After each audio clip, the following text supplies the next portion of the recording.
Alrighty. With that, it's my phone telling me that the headphone show is live, which is exciting.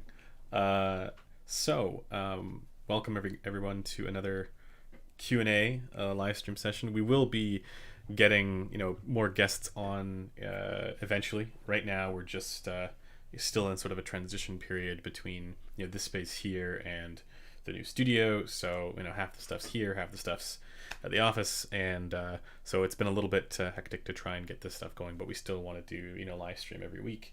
And so today I'm sort of just catching up a little bit on that. Let me know how the sound is and how everything's going here, because I am again using the less good AT2020 microphone, and so if it's clipping, just let me know. But hopefully we avoid that. And also, as you can see, I don't have my usual sort of setup behind me. It's sort of a different angle because, well, I don't have a tripod here, to be honest. But I figure without further ado, we could just do I'm a tad on the quiet side. Okay, let me boost that up a little bit. I mean, what if I talk like this and get real close, but then you can't see me? So, also, I hear everybody's complaints about the new studio not having a shock mount for the microphone, which is a bit annoying for me as well. But I'd rather get the right thing in there and use that than try and half-ass it. So let me know if it's better. Also, okay, yeah, I just mainly want to avoid clipping, so that's really why it's a little on the quiet side. But I guess we can just launch right into Q&A, and if you guys have any questions, feel free to drop them in the chat. I didn't have any specific topic to talk about today, but I know there's a lot of questions people have about the Clear and the Clear MG and all that stuff. Yeah, you guys want the ASMR voice, which would be kind of like this. That's the thing. Dynamic microphones are way better for most situations with voice because it kind of cancels out the room tone a little bit better. So if you don't have a well-treated room, the dynamic microphone would be better. But in my situation, it's obviously better in my situation because it also, in that case, because it was going through an interface before, it would avoid clipping. But I think with all that said, the condenser mics are actually more detailed, across the board. Maybe somebody can... Maybe someone has a counterexample, but I just find that condenser mics are generally more detailed than dynamic mics. Maybe not in every case, but that's sort of been my experience so far. Plus 100 to ASMR Resolve show today. Have you tried the Aventone Planar Red? No, we were going to do that, but then for whatever reason, it kind of fell through and didn't happen. I know Max Settings did a review of it and said, well, he had some things to say on it, but it didn't exactly make me super excited to go out and try one and get one in for review. But if I have the opportunity, I will try. Let's see. And I also want to let everybody know here that, again, because I'm using a different camera setup, it may die on me. So apologies for any technical difficulties in advance. But yeah, we'll try and answer as many questions as possible. And again, if I miss your question and you really need it to be answered, feel free to use the super chat, but don't feel like you have to. Okay, that's the message there. I'll try and get to everything. Okay, diving in here. Why is the LCD-X such a polarizing headphone? I've heard some people love it and others hate it. There are a few reasons for this. The first is there are people who will have an LCD-X that happens to measure poorly, and then in this case the default sound signature is not going to be very good, and they would need to EQ it in order to get it to sound good. And if they have one of these LCD-X's and they don't realize that it's one that needs EQ, then they're going to have a bad time. The flip side is if you have an LCD-X that happens to be one of the versions or one of the revisions that actually doesn't really need much EQ, which there are some, and actually all the ones that I like, this one I have here is one of them, then your experience is going to be better. But I still think that in every case, those who buy an Audeze LCD-X, in fact, those who buy an Audeze LCD, well, the full-size Audeze LCDs, who are comfortable doing EQ will have a better time with those full-size LCDs than those who are not comfortable doing EQ. So that's why I think it's worth learning about, because these ones really, this as well, can really handle EQ really well. And some headphones can handle it really well, others maybe not so much. And these are the ones that can. So I think that's one of the reasons why they're a little bit polarizing. But I mean, the thing that's sort of underscoring all of this is that the full-size LCDs have some of the most insane technical performance, like detail and whatever acoustic parameters lead to detail and dynamics and everything else. That if you're really keying in on those qualities of the experience, you're going to enjoy it more than if you're just listening for tonal balance. But as I said, I mean, the latest LCDs that I've evaluated don't really need much. And again, I don't know the full story there, so unfortunately I can't really speak more about that. But this is something that I think Audeze is probably going to want to talk about themselves. So I don't know really what's going on behind the scenes there. Maybe this is something Grover can talk about, but I certainly can't. All right, next up. I hope that answers your question. Favorite headphones right now. So because of my situation being in a space that's not like ideal for noises around me and stuff like that, and because things are sort of moving a little bit, these ones I'm wearing right now are my favorites right now, the LCD-XC, and I do have my EQ dialed in really well for this one, and it's also it's a closed back, and this is, in my opinion, the best closed back headphone experience that I've ever had, and that's saying something, because there are other closed backs out there that are much more expensive than this, even ones that I love. The Stellias out there, there's the VC, and this with my EQ dialed in is better than every one of those other experiences, because of how detailed this thing is. But that doesn't mean that I think this is necessarily going to be better for everybody, because there might be people for who they just don't do EQ, in which case one of those others would probably be a better sound. But also the weight is a killer, right? It's a really heavy headphone. But this one actually is lighter. This is only like 670 grams. I say only. That's still pretty heavy. But the both of Stellia and the VC are much more comfortable than this, because they're way less heavy. So that would be one major advantage there as well. And then also they give a different kind of sound. I mean, dynamic driver sound is a little different from the planar sound. So it depends on what you like. All right, I'm using Streamlabs OBS. I need to check out the Streamlabs thing. When I type in my title, it says this field required, even though I've already typed something. Do you have any solutions? No. I don't use Streamlabs. I just use OBS. I mean, unless that's the same thing. I don't know if Streamlabs is just a separate thing. I know there's like a number of different versions of OBS, so I thought, if that's what you're referring to, I can't help you. Just got my Clear MG in today, my first Kilobuck headphone, and they've been wonderful so far. Well, that's great. I'm glad you enjoy that. It's funny, I was actually I'm gearing up for a review on the DCA Aeon 2 Noir. You guys can check my first impressions of that headphone. But when I was sort of comparing it back and forth to a number of different headphones that I happen to have at the studio, and one of them happened to be the Clear. Well, it's the Clear and the Clear MG, because I was finishing up that video. It was hilarious how much more dynamic and impactful those focals were than the Aeon 2 Noir. So I think that's going to feature strongly in my review of the Aeon 2 Noir, because by all accounts, I think it's a great sounding headphone, as long as you don't miss the sense of dynamics that or macro dynamics that those focals give you, because that's really where I see the differentiating point. Why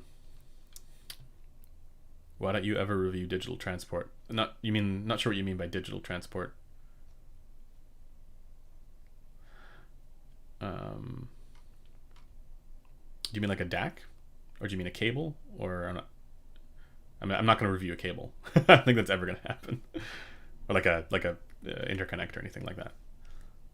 I've talked about cables. I've done videos on cables, but I don't know if I would ever review one, because it's like, no. Squig database when? Soon. TM. So the Squig database is one thing. The other thing is the overall ranking, which I do also have in the works, and it's partially complete. But yeah, it still needs a bit of work. And the main, I guess, question mark for that stuff is that it needs to have a I need to have a good platform to host it on. That's sort of the main challenge here. Oh, I'm not even in frame. Okay, there we go. It's better. Might make this a bit quiet. So let's just see. Oh, that didn't really help, did it? All right. How's this? Volume okay? Okay, let's keep going. Let's see. Thoughts on the HiFiMan HE4XX? I don't have any thoughts, but because I haven't had a chance to hear it. I know Tyler heard it, but no, I'm not a fan of like the lower end planars in general.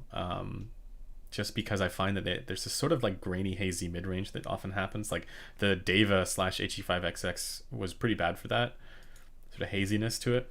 So, and again, I don't know if the HE4XX has that, but the one I really want to try is actually the HE400i, whatever the latest version of that is, the 2020 or the SE or whatever that is. I do want to give that a shot. Question. I had the Aeolus and thinking of getting the VO. What can I expect the VO to do for me over the Aeolus? Do I gain detail but lose the feels? So the Aeolus, I don't know, I think straight up has a better frequency response than the VO, but it all depends on the pads that you're using and stuff like that. I would almost say if you're going to get another ZMF, get the VC. If you're going to go VO, I think VC is just better because you get the benefits of closed back isolation. I know people will say, they're similar and there's, one is, it has does better for one thing, another one does better for another thing. I think the VC, at least the one that I heard, would just straight up be better than the VO from a tuning standpoint. But again, so much of that depends on the pads that you use. But yes, you would expect to have more detail. It's not like it loses the feels either. Like I think it gains feels too, but that's just me. And I think also running it off of a tube amp is going to be good.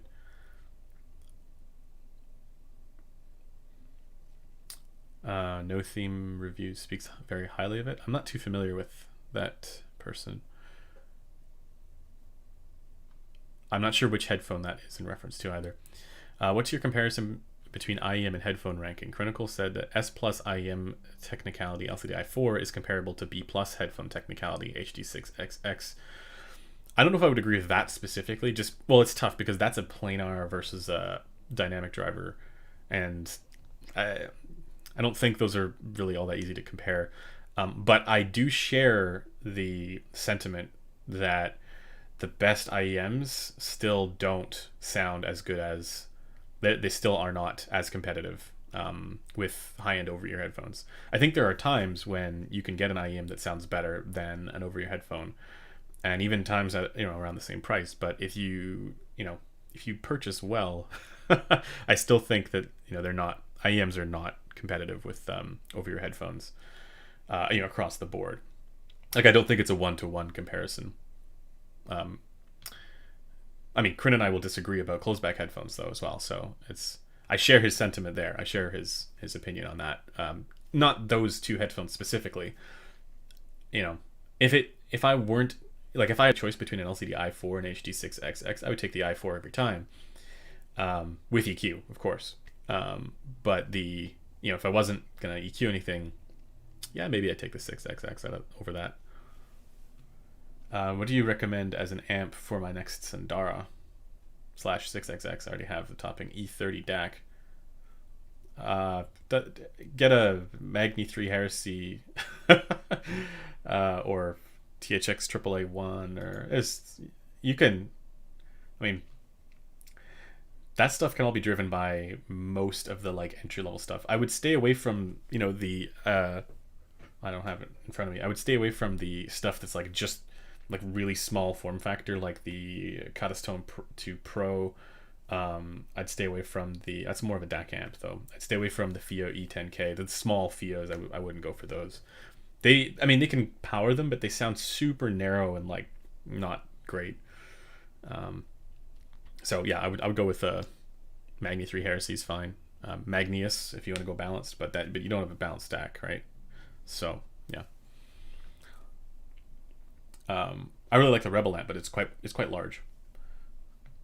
Let's see, Auteur versus Clear MG. Auteur. I mean, that's just my preference. I like. There was something I bought the Auteur, right? Even though I could have bought an OG Clear, right? So I still go Auteur. Because I like the space that it gives you, and it's probably the best frequency response out of any ZMF.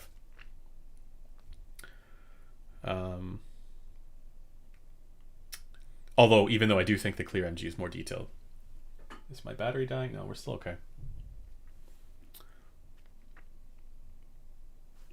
Oh, thank you very much, Michael. Thank you. I've got 3K saved up for a complete setup. I just want a setup that will get me into the hi-fi world. Rock, alt, house are my favorite genres. Ooh, 3K. It's so tough. Okay. If it's me getting something at 3K, well, first you're going to need a DAC amp combo. And I really think you can power just about every headphone with a Modius Magnius stack, or like basically one of those, entry level stacks. For DAC, I really like the SMSL SU9 as well. It's balanced, sounds great. I wouldn't go for the A90 for an amp, but something like a Modius Magnius stack, and then spend the rest of the money on headphones. That's sort of what I would do. And then for the headphones, if you're into rock, you want something that's maybe a little bit on the warmer is wrong. Like, it's the wrong word here. You want something that doesn't have that Harman bass shelf. Sorry, it doesn't have it has the bass shelf, but doesn't have the Harman lower mid-range contour. So you want it to be more of like a straight line across from 900 hertz all the way down, because a lot of classic rock and rock in general will bottom out there in the mid bass and upper bass, and it won't really fully extend all the way to the sub bass frequencies. And so because of that, you want that to be still not elevated, but like you want it to be present, I guess, and not kind of cut out. So for $3,000, man, that's a tough one. Like, I actually think that in many ways you could just get a Focal Clear, because that's quite punchy as well. For rock, I do still think planars will give you an extra sense of instrument separation, but you'd want one that's, again, fairly good at bass. So maybe an LCD-2F or an LCD-X. That's kind of what I would do. LCD-2F or LCD-X, and then just get into EQ. If it were me, that's what I would do. You can always spend more money, right? You could get an LCD-3, you could get a Rad-0, but LCD-X, again, I don't know if you need to go much above that unless you get into the like crazy high end stuff. $3,000 is like, that's sort of a weird middle ground. The really high end stuff starts at around $4,000. So, and then there's kind of like only a few headphones in between 1,600 or 1,700 and $3,000. So, and also figure out if you need open or close. But for my money, it would be LCD-X and then EQ'd. All right. Hope that answers your question. Trying to upgrade from the HD58X and trying to find a better upgrade for another general use headphone. Any suggestions under $800? Focal LX I like, or a Lear with clear pads if you can find that. Probably be cheaper if you could. Headphone Sandara as well, with an amplifier, is also good. Do you have an EQ profile for the MX4? Nope. I haven't gotten MX4 in. Any thoughts on the Dragonfly DAC? They're very convenient to use, small form factor. What's your favorite Sennheiser headphone from the HD6XX line? Probably the HD6XX or the HD600. Two different flavors of similar thing. I like them both. I don't know if I'd have a favorite. I think 600 is probably the more correct one, but I like the 6XX too. What do you think of iBasso IEMs? They're fine. I like the IT0, one of the IT0s. I can't remember which one it was. Oh, thank you very much, Scott. Thanks for all the great content. I'm currently in the market for a warm-leaning amp, preferably with X fade. Oh, the crossfade. Okay. Any suggestions? Maybe a preamp with the Phonitor X. Price no object. Oh man. If you want to go, so here's the thing, right? With DACs and amps, in most cases they don't change the frequency response. Oh wow, my camera's doing funny things here. It's random. In most cases, they don't change the frequency response. They are more linear than the headphones will be. And so when people say, a DAC or an amp is warm or bright, that I don't think that's actually the case. I think it's more so that there are certain qualities of it that are drawing your attention to different parts of the music that you're listening to, and then that gets construed as warm or bright. So, I mean, yes, the Phonitor X does have crossfade. The Phonitor X is, and I know this gets to the whole ASR thing again, which we seem to inevitably do, but the Phonitor X is really good for high impedance dynamic driver headphones, and I've said this for a long time. It's not the greatest as an all-rounder for planar magnetic headphones. I do think it's good if you are into high impedance dynamic driver headphones. The other thing to look at would be, I think some of the IFI stuff, like the Pro ICANN, because the Pro ICANN has kind of like a tube mode. I wouldn't say it's the same thing, but if you really want to warm it up, get a tube amp, Amps and Sound Kenzie or Mogwai or something like that.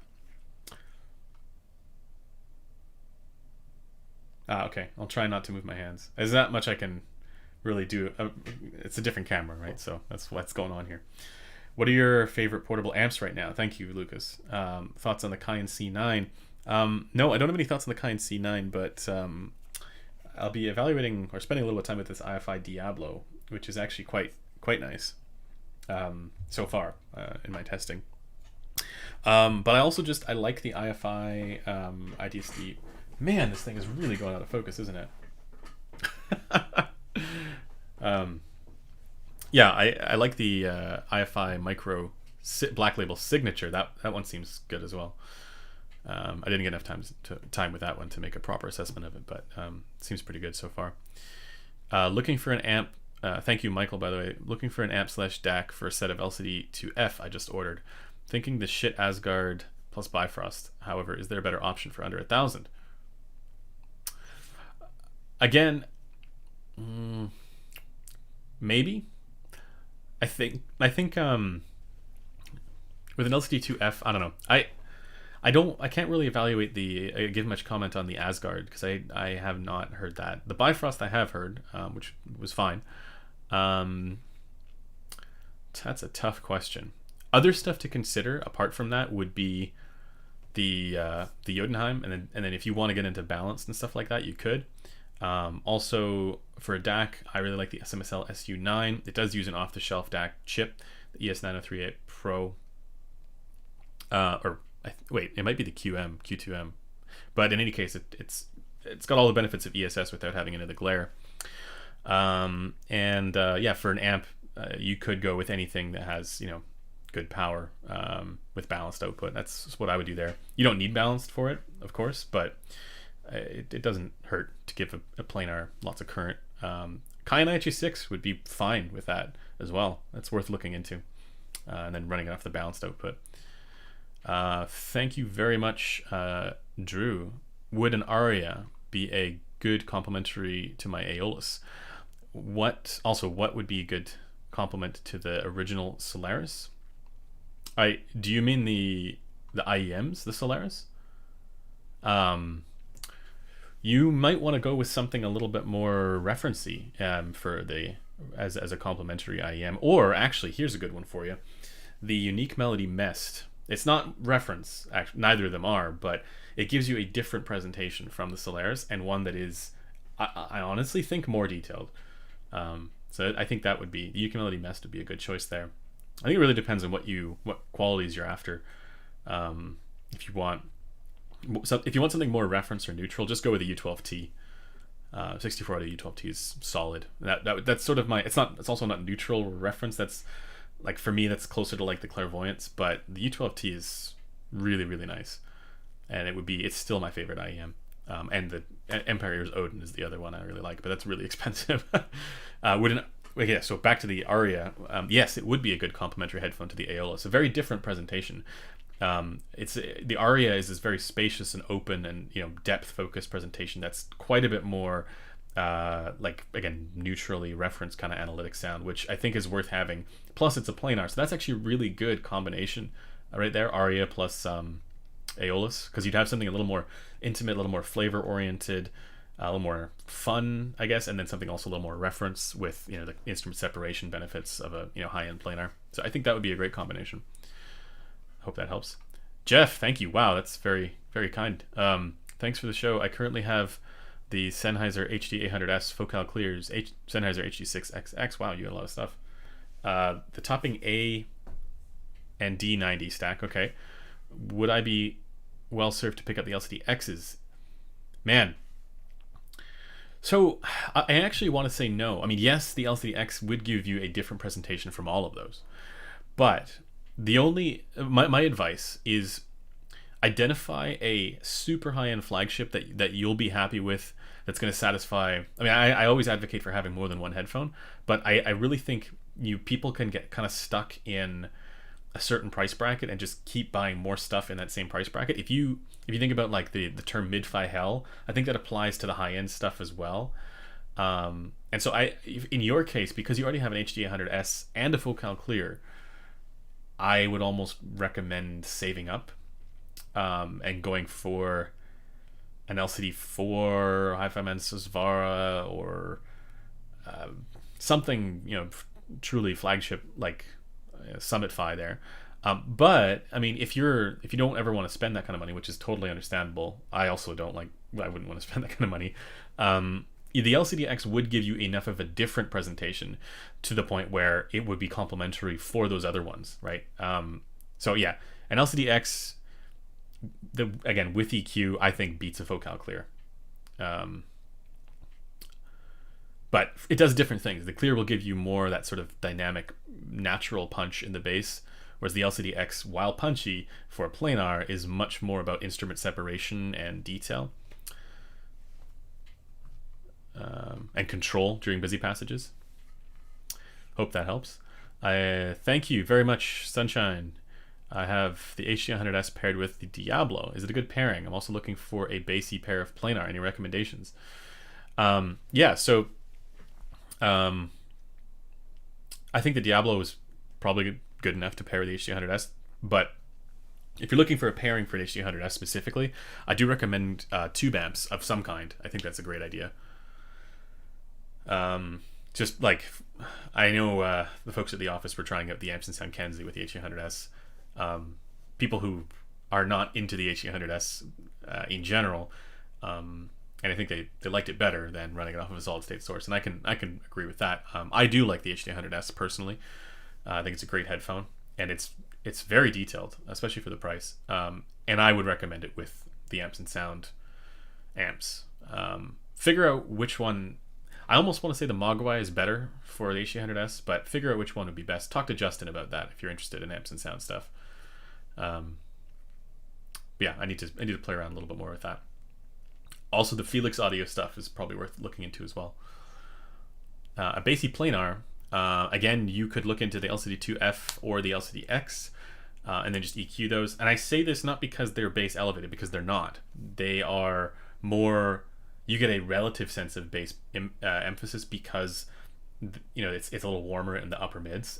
So I say that they're bassy planars because they have really good bass. So they have a really good sense of detail and tactility and texture and all that stuff in the bass, where other planars often don't. They're well extended in the bass, but they're not elevated in the bass. So they don't have the bass shelf that you kind of want. And so in that sense, I do recommend using them with EQ and just boost up the bass with the bass shelf, which they absolutely can handle. And then that's probably the best presentation. I mean, this again is still one of the best headphones that I've heard for bass when you EQ it. So I do recommend that. Rob, thank you. Did you have a question? If you have a question, I can't see it. Rob, ask your question again, and I'll try and get to it because it didn't show up in the super chat when you used it here. Tom, thank you very much. Hi, Resolve. Would you say the final D8000 Pro needs EQ? Your written review says it doesn't, but on your YouTube review say it does. D8000 or D8000 Pro? So the needs EQ thing is a tough question. I wouldn't say it needs EQ, but for my preferences, I would EQ it. Yeah. Again, like you could put that headphone on and it sounds good without EQ, but I think it could sound better. That's, I guess, my point there. I did actually post an EQ profile for the D8000 Pro on the Headphone Community Forum. So if you're interested in that, check that out. It should be in the thread. And talk to, I think, Buffalo Wing as well. He's been playing around with EQ for that. But again, it's not one that I'd say needs it. I'd say it's more just because what happens with the D8000 Pro, at least the one that I evaluated, it's that the upper mid, like the ear gain, is pushed a little bit further up to the treble, or yeah, in your case it would be this way. And what that means is that it's kind of like the HD800S effect, where you lose a little bit of the upper mid-range presence for the sake of that treble. And so because of that, that's what I would sort of fill in there. But I think it's not one it's not as required as it would be for an older LCD-X, for example, or LCD-2. Thoughts on LCD-1 versus Sundara? Sundara, but LCD-1 is more portable. So I have to get back to Rob's question. Rob, just try and ping me if you can, or send me an email, because I'd like to answer your question, but I don't see it listed there. Chris, thanks again. Your content is awesome. I just want to say thanks for being so helpful to me and many others. Have a great week, my man. Thank you so much. Anytime you need help, if you want to connect, definitely hit me up on the forums, or and thanks for everything, man.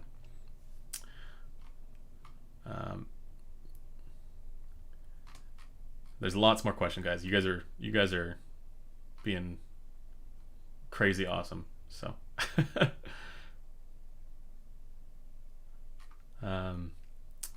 just going back up to some of the other questions that I saw here that I haven't got a chance to get to. Again, if I've missed your question, feel free to ask it again. I'll just keep going through. You're gonna make a headphone tier list. Yeah, so I do. So it's not a tier list; it's a ranking. I've been considering maybe doing a tier list video, kind of like how some of the folks have done it in the past, like DMS and Josh did that. Everybody likes to have fun with those. I have a bit of an issue with like condensing everything into like a just putting it into a tier, because there's so much more nuance to that. It's really tough to say. Like if I'd have to do one where I EQ'd and one where I didn't EQ, because I think there's headphones like the LCD-2F where without EQ I probably wouldn't put it in A tier or whatever, but with EQ absolutely I would. How big of an impact? Oh, thank you, Michael. How big of an impact does the Source MacBook, vinyl, iPhone have on the quality of the experience? That 100. It's a great question. 100% depends on the headphones. Now, I say that to a point. So if you have a really bad Source, like a lot of the older laptops had really bad Realtek outputs, and the audio quality was terrible from them, no matter what headphones you put on them. And even like my old motherboard, I remember years ago, it was really bad for that. And one of the somebody asked me this in the last stream, but one of the craziest experiences that I ever had it's the experience that got me into this, was the first time I used my headphones off of a proper amplifier, and I was like, whoa, this is so different, so much better. And they weren't even like difficult to drive headphones. It was just going from that terrible Realtek output to a proper standalone discrete setup. It was a big deal. So I think it makes a difference up to a point. And then once you're at that baseline of having a separate DAC amp, or just a proper headphone amplifier, which a lot of motherboards have these days, then the differences become much smaller, right? For the overall quality of the experience, it's a much more incremental jump. So I don't I think if you already have a DAC amp, as long as it's a good one, right? If you have DAC and an amp, like a Modi Magni combo, that's really all you need for most headphones. And then past that, it's just about features and then very subtle differences, unless you go with a tube amp, in which case that's a different thing altogether. All right, let's see. Focal Radiance versus Aeon2 Noir versus TH900, or perhaps another closeback under 1500. LCD-XC with EQ. I'm telling you, it's dialed in so well right now. It's crazy. But no, if you're not going to do EQ, out of those, I would probably go Radiance. For the most agreeable tuning, Radiance is solid. Aeon Noir, I don't want to spoil my review because I'm filming it today actually, and so it'll be out later in the week. And I like it for the form factor and everything else, and the tuning actually is pretty good. But I think it's really going to come down to how bothered you are by the sort of lack of dynamics. Because the interesting thing about the Aeon Noir, which I will get into in my review, but I've also written about this, the interesting thing about all those DCA closebacks is that they have a really high resonance frequency, like 500 hertz, or at least that's where the drop-off is. So, and comparing that to the Audezes and the Hi-Fi Mans, their resonance frequency is like way lower. It's under 100 hertz. So, and not in every case, but it's around 100 hertz for many of them, and in some cases it's lower than that. So, I think that might be responsible for, I don't know, I don't have enough data on this and I need to do more testing, but one of the things that I am testing for now is air gap behavior and where that shows up, to try and see if that's an indicator for this, I guess, nebulous concept of macrodynamics that nobody seems to have properly figured out yet. So I'm trying to investigate this and figure out where do these subjective qualities come from, because there is agreement among pretty much everybody that these DCA headphones lack punch and slam, even though they're bass boosted, even though they're bass elevated. And it's a little bit like the difference between dynamic driver IEMs, or IEMs that are hybrids with dynamic drivers in them, and just like pure BAs. And even though that is changing now with a lot of what's being done with BAs, and you see some counterexamples to that, like the SA6 and the U12T as well. But in general, BA IEMs, multi-BAs, are not as good at giving you that sense of macrodynamics, but they are good at detail and all the rest of this stuff. So I think it's kind of like that distinction when it comes to certain planars and dynamic driver headphones. And so the question is, how do we get those planars to like the Aeon2 Noir? Why is it that some planars like the LCD-X punch really hard and others don't? And one key difference is that resonance frequency. So there's more investigation to be done there.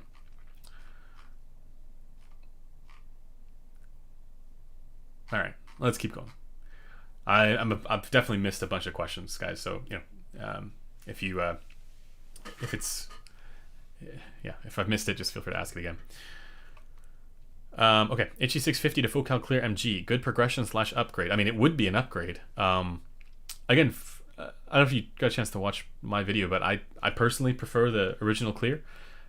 Just for the tonal balance there, but I also think the Clear MG is a little bit more detailed in the mids. I know Kryn said that it wasn't, but that wasn't my experience. So I think he's identifying something other than micro detail, microdynamics, and maybe it is there like that. But for what I was hearing, that's sort of how well it represents the sort of trailing ends of tones. I found the Clear MG to be just a little bit more detailed there. So I'd say we just need to break it down better. Break it down more. Better is the wrong word. Break it down more. Okay. I would pick instrument separation over dynamics every day. In that case, it would be the Aeon Noir, right? So that's the thing. Is if comparing like the Celestia against the Aeon Noir, if you really care about instrument separation, I'm going to give it to the Aeon Noir. It has really good, incisiveness there. But if you care about dynamics, no. I would give it to the Celestia. And actually, I mean, people are talking about like wanting to use the tuning filters and stuff like that in the Aeon Noir. I do not recommend using that. I think if you have the Aeon Noir with the perforated pads only, I would not use any of the tuning filters. You don't need to. And when you do use the tuning filters, it's destructive to the microdynamics, and it blunts everything. Okay, getting back to this. How about the Empyrean for $2,200? Affordable flagship instead of the mid-fi hell. $2,200, it starts to get a little bit more interesting because, yeah, so like the sound quality from the Empyrean is closer to the $1,000 range, not the $3,000 range or however much it is. I know that's a spicy take, but because a lot of people think that's a flagship competitive headphone, but the build quality and the comfort on that thing is insane, to the point where it is, if you value build quality and comfort a lot, then yeah, it's probably worth that. So at $2,200, it starts to get more competitive. Yeah, I think so. I'd still EQ just a little bit to fix some of the bass and treble issues, but yeah, I think $2,200, I would consider that, because it's so freaking comfortable, and it's a really nice build quality on it. All right. Sorry, I'm trying to make it so the microphone's actually like right in front of me. So if I'm too quiet, I apologize for that. Trying not to clip. How's the cable in the clear MG versus the one that came with the original? The one that came with the original, I am not a fan of. I have one around here somewhere, but it's very rectangular kind of thing. Whereas the clear MG's cable, still not the greatest. I still prefer Audeze's cables, but in fact, most companies that produce they're making headphones don't have very good cables, and so that's a reason to buy aftermarket cables. But I found Audeze cables and some of the special ZMF ones are, yeah, totally fine. Okay. What would you recommend for DAC and amp combo under $1,000? I hate the topping. Yeah. Everybody knows I wasn't a fan of the A90. I'll probably have to do a review of that. But so if it's me, I would almost go with an SMSL SU9 for the DAC. And maybe the Rebel amp. But the thing is, the SU9 is a balanced DAC, so you're kind of wasting that feature. But I liked the SU9 a lot because it had a really nice display on it. It had a great sound, like the ES9038 Pro. I think it's the Pro in that one. Maybe the Pro is only in the Matrix X Saber Pro, and maybe it's the Q2M. In any case, it's a totally fine, well-implemented ESS DAC. It's great. All right, catching up here, guys. Oh, Hyman, thanks. What's your favorite headphones for watching for watching hentai? That would probably be something with a really forward upper mid-range. That's something you got to ask Precog next time we do a live stream, because I don't typically like to listen to IEMs that have that really, upper mid forward kind of tuning that it's common these days. Probably the Tamchin Darling would be for that. That's a great question. Best studio mixing headphones under $250. AKG K371. Oh, somebody else already recommended that. Yeah, exactly. I know DMS doesn't like the K371. He thinks it's too bassy, but not the one that I have here. That's I think there's maybe a little bit of variation there, but K371 is the way to go there. I mean, you could get a HD6XX and then EQ it and have an amplifier. That would give you a better sound overall. But for reference, K371, not Bayer. Somebody says Bayer. No.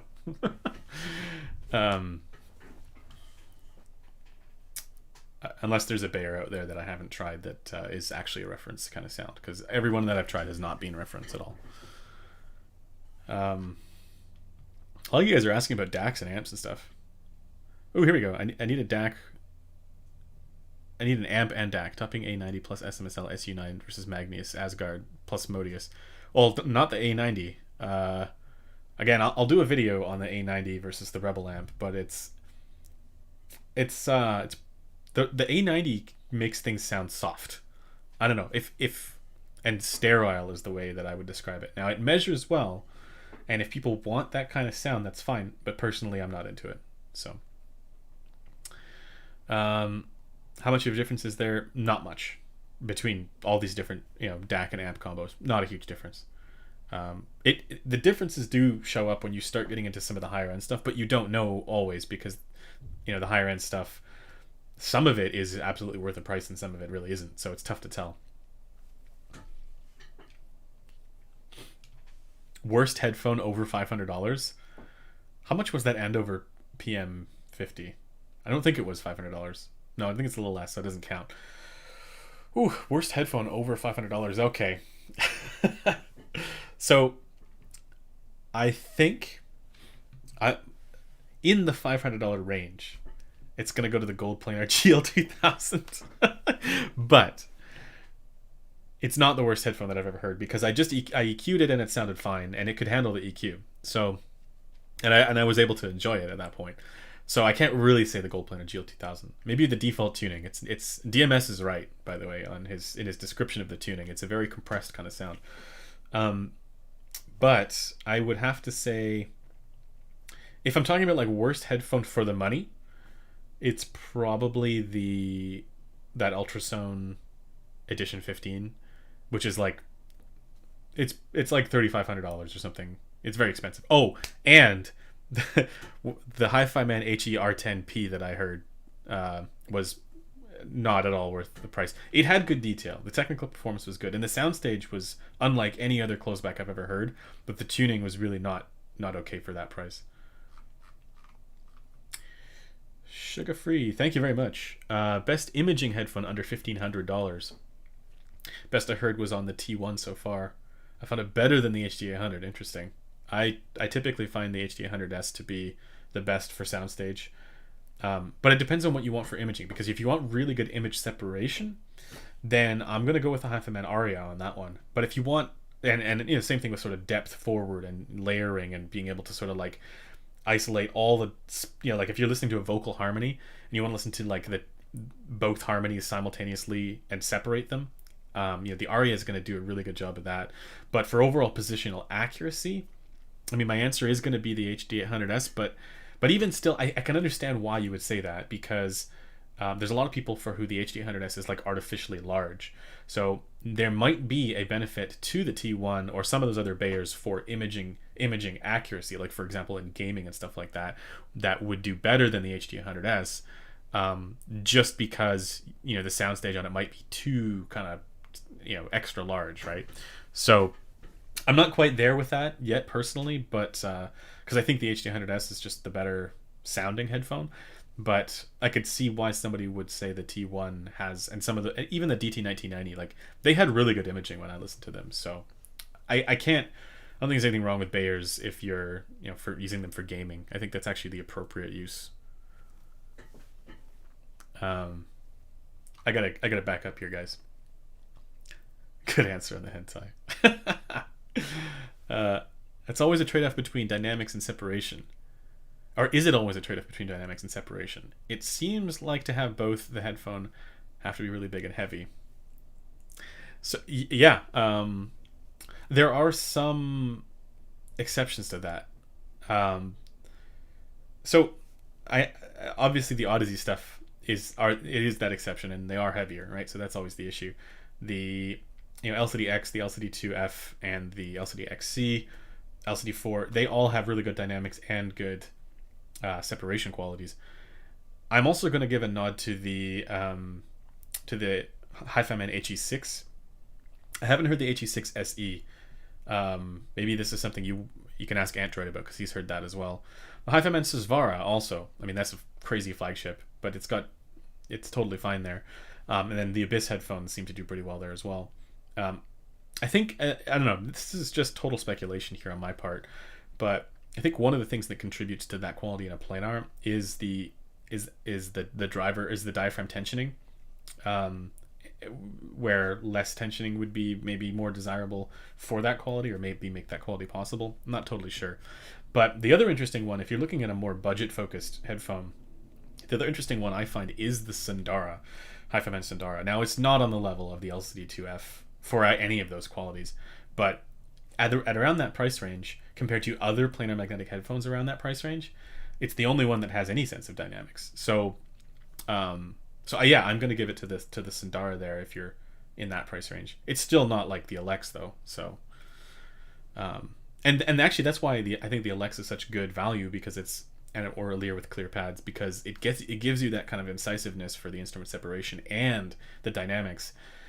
It's not as good at the separation qualities as the LCD2F or other planars like the Hi-Fi and Ananda, but the Ananda doesn't have any of the punch and slam. So I think it's probably worth having. Well, I think either doing one of two things: either having two headphones, one that gives you really good separation, one gives you really good punch and slam. But I think there's another argument to be made that the better headphone is the one that kind of straddles the middle ground between those two, so you don't feel like you're really missing anything when you're listening to it. So I think that would be the question that I would try and answer. Beginner here just bought the DT, and thank you by the way, Dalton. Just bought the DT 1990 Pros and got a starter FIO K5 Pro to drive it. Will I get enjoyable results with this starter setup? If you're treble sensitive, no. The DT 1990 Pro is very sibilant, and I've been quite vocal about this in the past. I think people often buy the DT 1990 Pro for applications that it's not suited for, because of a canonical purchase history and use case history of people using that headphone in studio applications, in studio settings. But I really don't think it's applicable. I don't think it's actually suitable for that. The best use case for the DT 1990 Pro, in my opinion, is going to be gaming, FPS gaming specifically, where the sibilant aspects aren't really a problem, because you want all of that, you want those details to kind of jump out at you in a more tangible and noticeable way. Now, as far as the FIO K5 Pro, I can't really give you much info on that, because I haven't heard it. So I would just make sure that you're getting enough power out of that thing to drive that headphone, because it does take a little bit of power. But my recommendation, if you're looking for music, like listening to music, the Sundara is the better buy over the DT 1990 Pro, as is the HD 650 or 6XX. But if you're looking for something for gaming, I think the DT 1990 Pro is going to be better than both of those. So I hope that answers the question, is helpful. Because I know you just bought it, but I don't want to say, I'm gonna be honest, but I don't want to say, make you feel bad for buying it, because there is absolutely an application for it, just like I said in my review. But I still think, I would probably choose a different headphone instead. Best closeback headphone under $1,500 without EQ. Radiance, Focal Radiance, or Celesty. Depending on the qualities that you want, Aeon 2 Noir is in that conversation with the perforated pads. I think the ZMF Icon and Atticus are in that conversation as well. The Icon would probably be my pick around there. I'm trying to think anything else. I mean, yeah, if you gave me a choice out of all those headphones, personally, under $1,500, I would probably pick Icon, and then get a tube amp. I think that would be fun. The Icon, I mean, the downside is it's not as detailed, right, as the some of the other, like the Neon Noir has really good detail and has really good instrument separation, but it's more of a middle ground and good timbre and good tuning as well. So let's see. Sif, thank you very much. iFi Hip DAC versus Dragonfly for Blessing to Dusk. Wow, okay. That's one I can't really answer. I mean, I don't think you need either of them for Blessing to Dusk. It's not like you really gain... The Blessing to Dusk doesn't need a ton of power. I think you'd be better suited with a dongle, to be honest. The thing I didn't like about the Dragonfly for these types of things is that when you have an IEM that's a little more sensitive... I mean, it's not like it's more sensitive, but like in general, IEMs they don't require a ton of power. You can't really adjust the volume on the Dragonflies unless you're using the application. So in your phone, you would adjust the volume. Whereas on the Hip DAC, you can adjust the volume. My concern with the Hip DAC, though, is the noise floor. And I'm not qualified to answer that question because I didn't try it with the Blessing 2 Dusk specifically. And I know there were some reports from people about the hip deck having some noise floor issues with sensitive IEMs. So I would look into that. But I also really think you don't need either. I really think, you know, it's not going to scale like crazy or anything with more power. So best punch and slam under $300.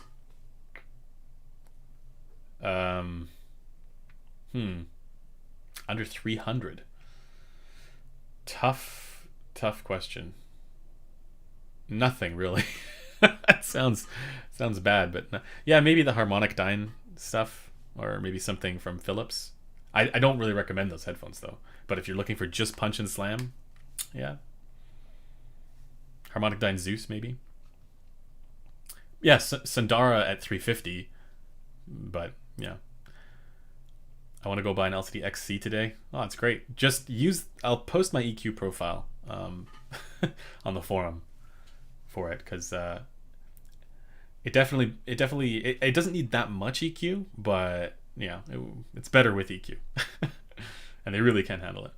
What about Kennerton, Thek, and Woden? No, I won't be reviewing those most likely. Well, not anytime soon. I can't get a hold of them. That's why I use a DT1994. Yeah, if you're using it for gaming, you know, that's what I think. Like if I were, you know, playing competitively, that would be one of the choices that I would look into. Probably wouldn't be the one that I get because I also like to listen to music, but yeah, I used to do a lot of competitive gaming. Some of you guys know that, but holy crap, he's wearing a pair of LCD XCs right now. Yeah, these ones are lighter. This is with the carbon cups, they're lighter.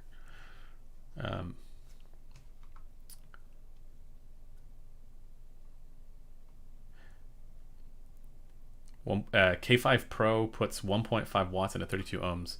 Good cheap combo unit. Yeah, I haven't heard it, so I can't really weigh on that.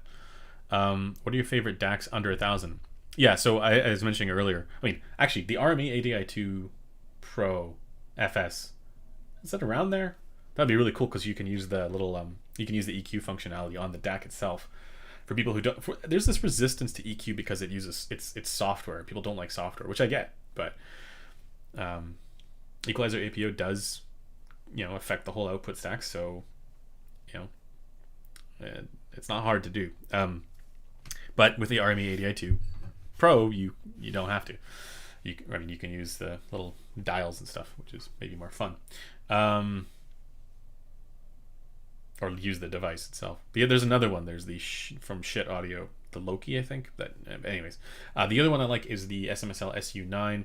I was gonna say that other Sonko's, not the LAQXD1, but that SGD1, I think it's called, SDG1. Anyways, that one would also be good. I think, I don't know. What I like about both the LAQXD1 and the SU9, SMSL SU9, is that they're both using the ESS based chips, the ES9038Q2M. Think, and they don't have any of the intermodulation distortion or any of the saber glare that plagued some of the older ESS based DACs. So you can get really detailed and analytic sound, and I say analytic but not in a bad way, from these mid-priced DACs, and they're balanced as well. And the SU9 gives you a ton of other features and filters that you can play around with, along with a really good OSD. So I'm a big fan of the SU9. Not so much the amps. You know, I like the amps that add a little bit more punch, like the Rebel amp, the Kyanite Q6 as well. But I'm not the biggest fan of ASR's highly recommended amps, because I think I think Shit Audio proved something with their Magni 3 Heresy, where they released two amps that essentially sounded the same, but they released one with an op-amp based circuit and the other one with discrete components, and the op-amp based circuit measured better, but they didn't really sound better. So, you know, I think it was like to prove a point that what does really well there is not, you know, the thing that is necessarily, yeah, sounding better. How about the newest Focal closeback? Yeah, I did a review on that. I really like it. Now, Crin's right that it's narrow. It's not a very wide or spacious presentation. So if you really care, if you're indexing hard for soundstage, I would recommend the Aeon 2 Noir over that. But if you're, you know, if you're more interested in the dynamics and sort of liveliness, then and also the tuning, I think is also a little better on the CLSD. Wow, you guys are, wow, thank you very much. This is, you guys are awesome. Um, Michael says, best looking headphones, craziest looking headphones, best build quality. Also, thoughts on the Burson Audio Conductor 3. I do not have thoughts on the Burson Audio Conductor 3 yet because I haven't heard it. But Burson is something I'm looking at potentially trying out at some point in the near future. Now, best looking headphones. That's a tough question, but I'm probably gonna say. I mean, I really like the way the Focal Celestia looks, but I also really like the way the Elegia looks. For my kind of like, again, my dead insideness. I like to make jokes like that. Completely lacking personality, but I do have a preference really for the extra regular looking headphones, the ones that are not super flashy, that are really simple and clean and professional and understated. And I was actually mentioning, the reason, like, this is just something that I've always been about when, and not just with headphones, but in headphones, it's I care so much more about the sound quality than how it looks. But if I'm thinking about how it looks, I do want it to be that sort of sleek and understated and professional kind of thing. But when I was in grad school, I got made fun of because my apartment didn't have anything on the walls, or just blank walls, like no pictures, no paintings, no posters, nothing.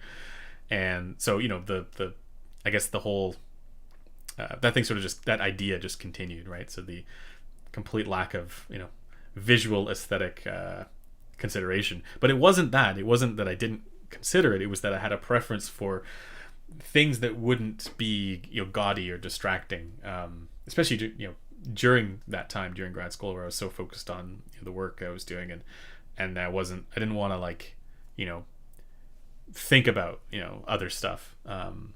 These days I think I'd probably want to put some more stuff up, but because I'm not as focused on that. But still, I prefer clean and simple and modern. But to get to the next part of that, the craziest looking headphones got to be the RAL SR1A, RAL Requisite SR1A. That thing looks insane. I mean, I've tried it. I give my impressions of it in the video. Very detailed, but yeah, really weird looking.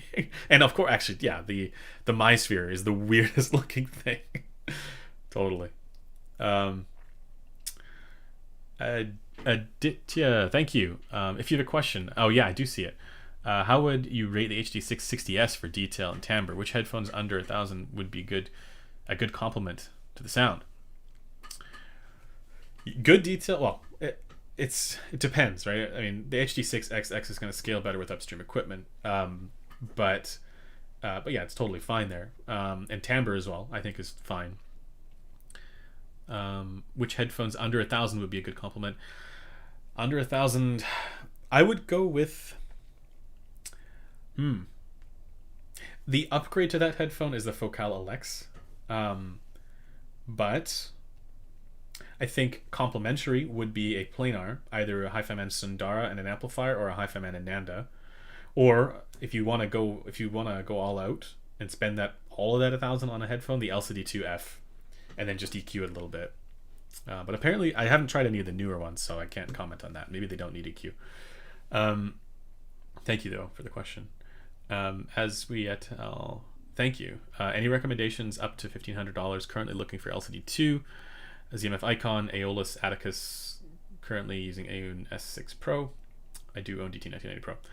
Okay. Out of all of those, the best performing is going to be the LCD2F, not the classic. I mean, you could go LCD-X as well. Same thing. So I'm going to recommend the LCD-X. It is a little heavier than the LCD-2F though. So if you're trying to balance out, find that middle ground between performance and comfort, the LCD-2F would be the way to go there. Both the Icon and the Atticus are closebacks, so I don't really think they're going to compete as well with either of those. But as far as closebacks go, I think they're both great, and I really would love to get those in for review. I've heard the Icon and the Atticus, but I have actually spent more time with the Icon. Only briefly heard the Atticus, and I've only briefly heard the Aeolus as well. So I need to probably reach out to Zach and see if he's got a spare one to send me for a review, because yeah, I really enjoyed it when I heard it. Steve, thank you. I have a Jaunt 2. Thank you a lot. Wow, that's crazy. And I have a Jot 2 and Sonko's DAC. There we go. That's what I've been trying to figure out. Because the Sonko's, I think, do you mean the Sonko's LA-QXD1 or do you mean the SDG1? Because the QXD1 is like $200, and it's a balanced DAC that sounds as good as like a $500, $600 DAC. And I've been trying to figure out what balanced amplifier to pair it with, and I think you nailed it. I think the Jot 2 would be the way to go. I mean, because you could go with the Magnius, right, and that's balanced, but you wouldn't. That would feel weird because like there's the Modius, which would go well with the Magnius, right? But I think with the Jot 2, that's a little more appropriate there.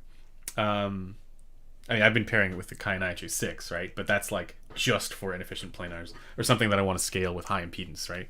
Because it's got like one of the outputs is 0 or less than 1 output impedance. The other output is 10, and then the other single-ended output is 110. So it's not an all-purpose amp, but for certain situations, it's great. I have Sundara and GL2000, want a closeback, CLSD or LCD-XC. Well, in some ways, having a dynamic driver closeback would be better because you've already got 2 planars. So in some sense, the CLSD would be better. Don't sleep on the Radiance though either, because the Radiance is kind of like the CLSD, but it's a little more laid back. The CLSD is a little more towards you. But then also, and the tonal balance, I do prefer the CLSD over all of those. But the LCD-XC with a touch of EQ absolutely gives you better technical performance than any of the rest of those on that list, including the CLSD. The only question of the LCD-XC in my mind is, can you handle the weight? Because this is a big boy. But thank you for the question. I hope that helps. Seif, thank you again. ZMF Tour versus Focal Clear MG. Yeah, I answered this one earlier, I think, as well. Or maybe it was the Icon. My preference lines up more closely with the Tour for the tuning, even though the MG is more detailed. So I think it really depends on what your tuning preferences are there. But the Tour is probably... See, I would go Tour and then find a really cool tube amp to pair that with. That would be my pick. But if you don't want to invest in a crazy amplifier, maybe the Focal Clear would be the better pick. But I mean, as of right now, like for my preferences, I would go Tour, regular like original Clear, and then Clear MG for the tuning, right? Even though I think the most detailed out of all of them, it would be sort of the opposite list. I would go Clear MG be the more detailed, then regular Clear. All right, original Clear, and then Tour. Tour also has a really good soundstage. I'm sorry, I can't pronounce that, but thank you for the $5. Is Headphone better than IEM? I have the Unique Melody Mest. It's hard to say. Think of buying a Focal Clear MG. Could you compare the two? Actually, that's fairly similar. Yes, I do think headphones are better than IEMs. We had this conversation earlier, but I think I do agree to a certain extent with both Crin and Android on this, that IEMs get you to a certain point, and then there is still a distinction between high-end IEMs and high-end headphones. Pairing with topping D90 A90, man. Unique Melody Mest is such a unique IEM, not just because of the name, but because of sort of the way that the tuning is in part connected to the way that it fits in your ear with the bone conduction driver in there. And it's good. I liked it. And the detail was really good on it too. I think that Clear MG is going to give you way more punch and impact than that though. And you can, I'm not a huge fan of the A90. That's no secret, but it doesn't really require much amping for the Clear MG. Another thing you could do, I almost think if you want to really, kind of shock your system a little bit with a different type of sound, going with an LCD2F, again, I can't recommend the LCD2F enough. Again, this does involve getting into EQ a little bit, but if you have a topping A90 and D90, you can power those headphones, right? So it's almost worth getting into something there that you can power. Run something off the balanced output there. Enzo, thank you. Can you have a very narrow soundstage and great instrument separation / imaging at the same time? The answer is yes, absolutely, and I'll give you an example. I'm really into that sound. A budget recommendation of either IEMs or headphones is appreciated. Yes, absolutely, and I'm going to recommend the HD6XX. Well, I have the 650 here get that in frame. So that's not good. So this will give you exactly that. It's a narrow soundstage, well, 3 blob soundstage, which is a little more towards you and intimate. But the instrument separation on that, when you amp it well, is actually quite good. So yeah, I think that would be the way to go. It's only, at least in North America, it's only $220 from drop. I actually don't know how that would be in Europe, but maybe you can find the 650 or HD 600 for less than you can in North America. So I'd look at those. Hi-Fi and Sundara and an amplifier as well. It's not the most spacious soundstage, but it's got really good instrument separation. And IEMs as well. I like the Blessing 2 for layering. I would not go with the Moondrop Dynamic Driver IEMs. They do have a smaller soundstage, but the layering's not very good, and the center image is very, gone. That's probably their weakest point. Yeah, I hope that answers your question. HD 700 for gaming. Yeah, it's probably fine. I'm not a huge fan of the tuning there, but I think for gaming that would be great. Thank you, Sugar Free. I think, yeah, it's always an interesting question of what people think are the best gaming headphones, and there seems to be this idea behind this idea of, and it's almost like an idea of criticism, that gaming performance, how well you do in a game, doesn't scale the same way with headphones the way that it would with other peripheral choices like mouse and keyboard, because so much of that is limited by the game audio itself. And so in theory, good headphones in general, good tunings, good headphones for music would be good headphones for gaming too. But I really kind of disagree with that. Coming from the more competitive side of things in gaming, I really think there are advantages to certain types of headphones. And I'm going to say it's dynamic driver headphones that have really good imaging and even image distribution. I don't think they need to be super spacious.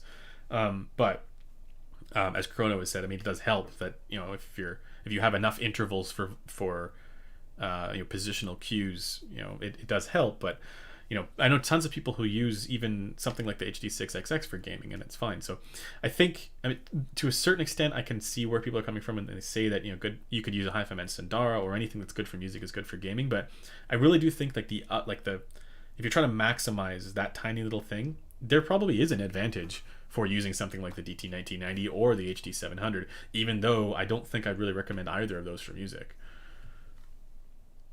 I hope that helps. Have you given the Ether 2 a second chance with the suede pads, which eliminate the crinkle noise? That'd be interesting. No, I have not. If so, what do you think? I would love to, because this is the thing, right? I mean, Dan released a bunch of headphones in the last couple of years where the tuning's been really weird, and then subsequently released pads for them that have changed the tuning and made them so much better. And that I want to try those headphones with those pads, because I think that's more representative of the person who might be buying them. I had a few issues with the Ether 2, and so yeah, I mean, it'd be great if it could fix both the crinkle issue and the tuning, like the perforated pads did for the Aeon 2 closed. But for example, the Aeon 2 Open with the perforated pads was one of the, I think it was, with the original pads, was one of the weirdest sounding headphones I've ever heard. So I'm glad that he's, he might have a certain preference for what he likes, and maybe that's where the original tunings come from, but he's really paying attention now to what is actually optimal for most people. It feels like, at least. And so yeah, I do think it's worth checking out those other pads. So I'd like to do that at some point.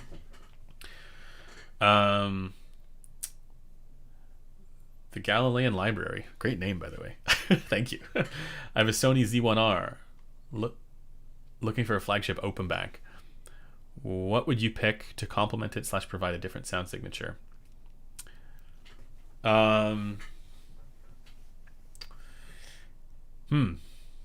Depends how flagship. If you're talking under two grand, maybe HD100S or Hi-Fi Man Aria. See, when people, the thing is, often the time people ask me what's a good headphone to complement this other headphone that I have, and I think there's 2 rules to look at for that. One is consider, if you have an open back, consider a closed back. If you have a closed back, consider an open back, right? because it makes perfect sense to have both an open back and a closed back. The other consideration that I think is worth making with this is it's worth having both a dynamic driver headphone and a planar magnetic, because they do give you such a different kind of presentation.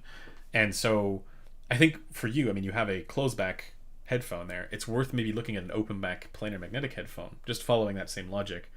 And I would probably recommend something like a Hi-Fi Man Aria or LCD-X with EQ, or I mean, if you want to go all super crazy high end, go Susvara, right? But yeah, I think a planar magnetic open back would be the way to go there. But Mr. Evil, thank you. Between these, what is your pick for well isolating, fun closed back only?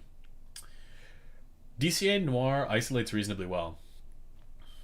A Tour is not a closed back, so I don't think it isolates. Did you mean Atticus? Because I also personally prefer the Icon over the Atticus.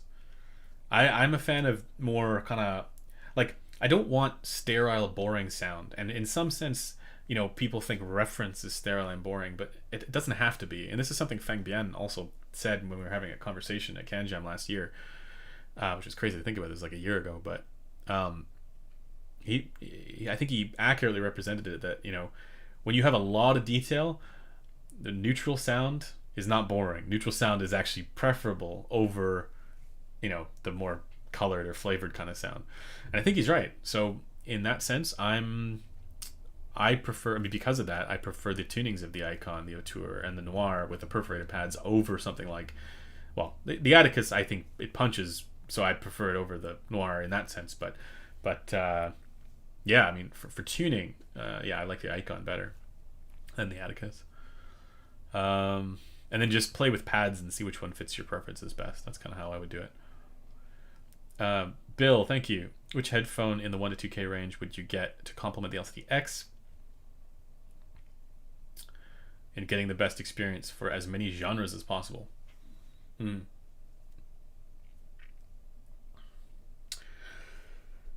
Good question. As many genres as possible. LCD-X, it's tough. I think if you have an LCD-X, you can just have two different EQ profiles and not spend any money. Because it can handle it. It can handle like all kinds of different EQ. That would be my first recommendation, is to save your money and just develop two different EQ profiles for that. The second answer would be maybe something like an HD800S to just give you a total, like a different kind of thing, you know. That same sort of rule applies. I'm not going to say that the HD800S is the most versatile, though. I think there are some genres that it does not do well with. So I think ask yourself what kind of presentation you want. Maybe actually, I might have an answer for you for this. ZMF Auteur is one of the headphones. It's nowhere near as detailed as the LCD-X, right? But the tuning for the ZMF Auteur and its technical capabilities is extremely versatile. Now, the Focal Clear, the original, is another option here. But I think, and it does just about everything better than the Auteur, except for soundstage and timbre. So I think if you just want a headphone that you're just going to sit back and listen and enjoy, and you're not going to be as analytic minded about it, the Auteur would be the way to go. And then just get a tube amp and just have some fun, like a nice amps and sound tube amp or something, that would pair well with that.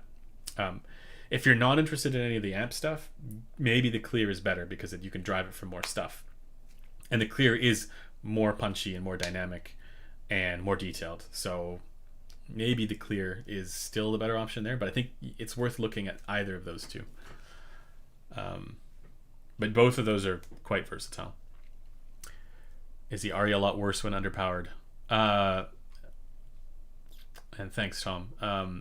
The Aria does it doesn't take much power, but it takes some. Most amps can drive it though. Like, you can run it off of a Magni Heresy, right? You don't need to spend a ton of money to drive it well. So I think I wouldn't run it from a phone, but and it would be worse. Yeah.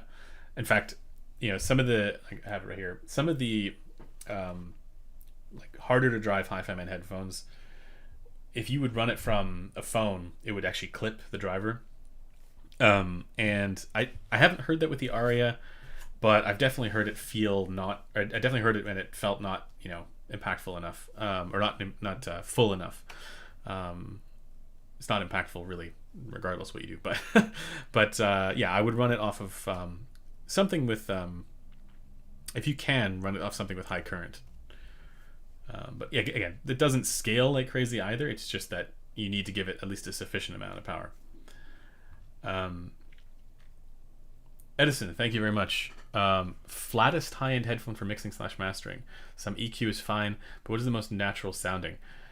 So again, if you mean flattest, you mean compensated, right? So the question there is, compensated to what? Because the concept of flat is not actually, you don't actually want your headphones to measure flat on a raw graph.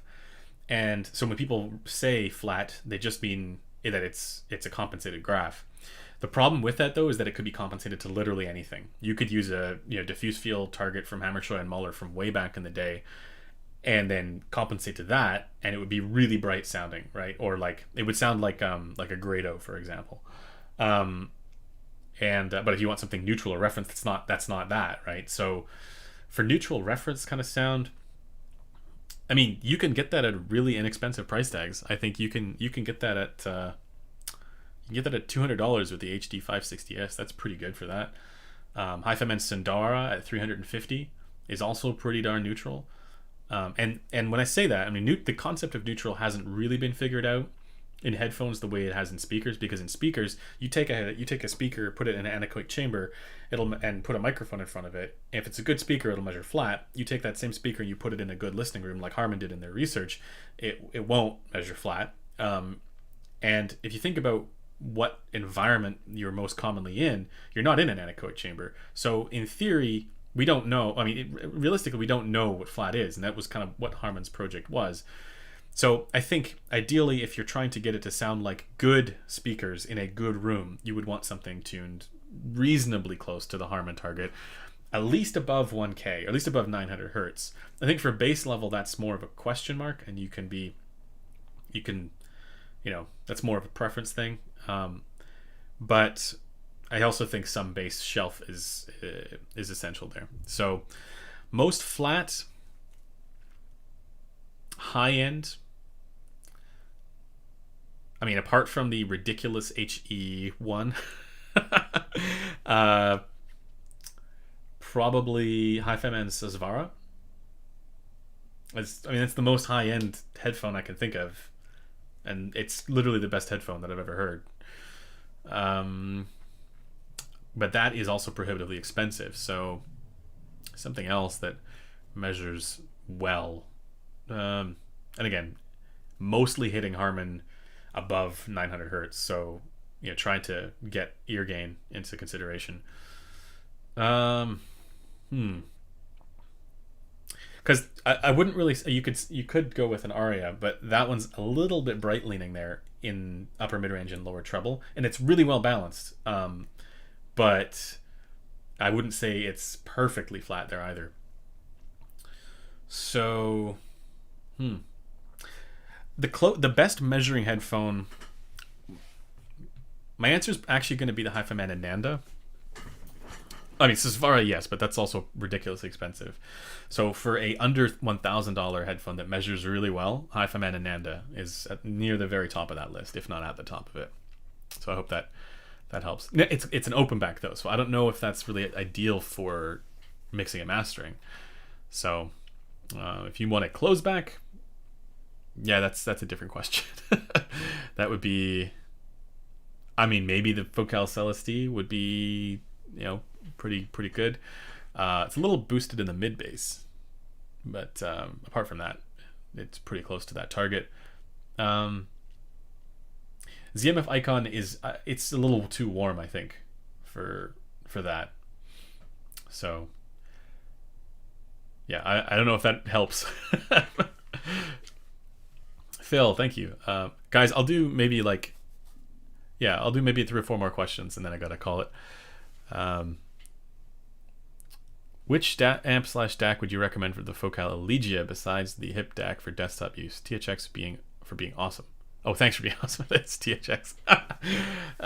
Focal Elegia besides hip DAC. It doesn't scale. That's the thing. The Focal headphones, yes, they can change depending on different sources, and you can hear those differences, but it's not like an HD6XX or something that's like a 300 ohm dynamic driver headphone or an inefficient planar, where when you give it lots of power it changes a lot. It's not like that. So I actually really do think the IFI stuff is good for the Elegia, because you can hit the X bass button, and you can improve the sound, like the bass level there, because I do think that for a lot of people, especially if they wear glasses, you're losing a lot of the bass on the Elegia. I think the best thing you could do for your Elegia is see if you can buy those Celesti pads. It doesn't make it sound like a Celesti, but it does make the tuning better than that of the Elegia. So yeah, I mean, maybe the Zen DAC. It's got the bass boost function. Maybe the IFI IDST Micro Black Label Signature. Maybe, wait, does the Diablo have a bass boost function? No. Maybe, no, I don't see it. Maybe it has it and I'm not. Yeah, no, I don't think it does. So it would be the Micro Black Label, or one of those. It's very versatile. I mean, you could go all the way up to Pro ICANN, but I don't. That's not at all necessary for a Elegia. Sugar Free, thank you. Opinion on the THX amps, such as the SP200. I haven't heard the SP200. I like the THX AAA1. It's right here, and this is sort of a kind of a reference THX sound. Sounds great, like really spacious, analytic, and detailed. If I could give a criticism of it though, of the THX sound, I don't think they're as dynamic as what you get with something like the Rebel amp. Now, I don't know how the Rebel amp measures. I have no idea. I'm just kind of, that's just subjective descriptions.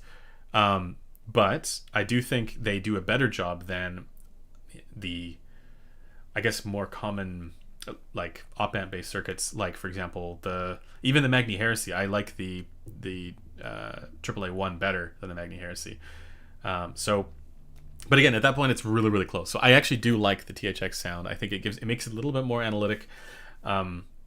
Really good for that sort of incisiveness. But it's not a big difference. That's the other thing. It's a really tiny little difference between that and something like a Heresy. So, yeah, I think they're great reference points. But you can also get stuff that I think is also going to sound better, even though it might not measure as well. And the Rebel amp, I think, is a better sounding amp, for example. Best real truth. Thank you. Best DAC for PS5. I game on console. I need a DAC with a mic input to pair with the 789 amp. I'm running LCD-X. Wow. And pre-order HD8XX. I think the HD8XX is just going to be straight up worse than the HD800S. Looking at the measurements, can't confirm. Obviously, I haven't heard it. I know Zeos and somebody else covered it as well, but like I looked at that. It looks like it does things to the HD800S that I didn't want. Like it elevates the bass, which is good, but then the consequence of that is that the treble also gets elevated, and I think that was the last thing that the HD800S needed. And then also the mid-range dip is, I don't know what they're doing there. maybe it will be good. It's still gonna be wrong. I don't want to pass judgment before I've heard it, but my suspicion is that they're trying to fix something that ain't broke. Yeah, I don't know if I would get that one. Or at least, yeah, I guess it's tough because with Drop you kind of have to pre-order this stuff if you want to get especially because it'll be popular. So to get back to your other question though, I don't game on consoles, so I can't so I don't actually own any consoles, so it's tough for me to tough for me to say. But I would probably recommend looking into that shit audio hell it's called, and see if that solves that problem for you. The nice thing about the LCD-X is that it's very efficient, so you don't need much power there to drive it. So the shit hell would probably be good.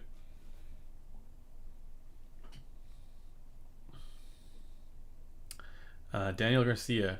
All right, guys, this is gonna be the last question, and then we're gonna call it. But thank you everybody for tuning in, and thanks everybody for your questions. I will try to get to more of the questions from the chat and not just the super chat, because I know like it's just we have lots to get through here, so I could spend the whole day just answering questions, and then we wouldn't see that review that I'm supposed to be filming later today. Daniel, thank you very much. Will you pay $80 more for the Dusk or get? Well, it's not. Is it $80 more? I thought it was $20 more. No, in that if it's $80 more, I would just get the Blessing 2. There are people, like if you watch Super Review, he actually preferred the original Blessing 2. So I personally prefer the Dusk. Lines up a little bit more closely with my preferences. But I don't know if I would pay $80 more for that. I have to double check on the prices. But $20 more, yeah, I would pay $20 more to get the Dusk. I would pay probably $50 more to get the Dusk. But I'm also biased because I'm friends with Kryn and I like his stuff, so maybe I'm the wrong person to ask.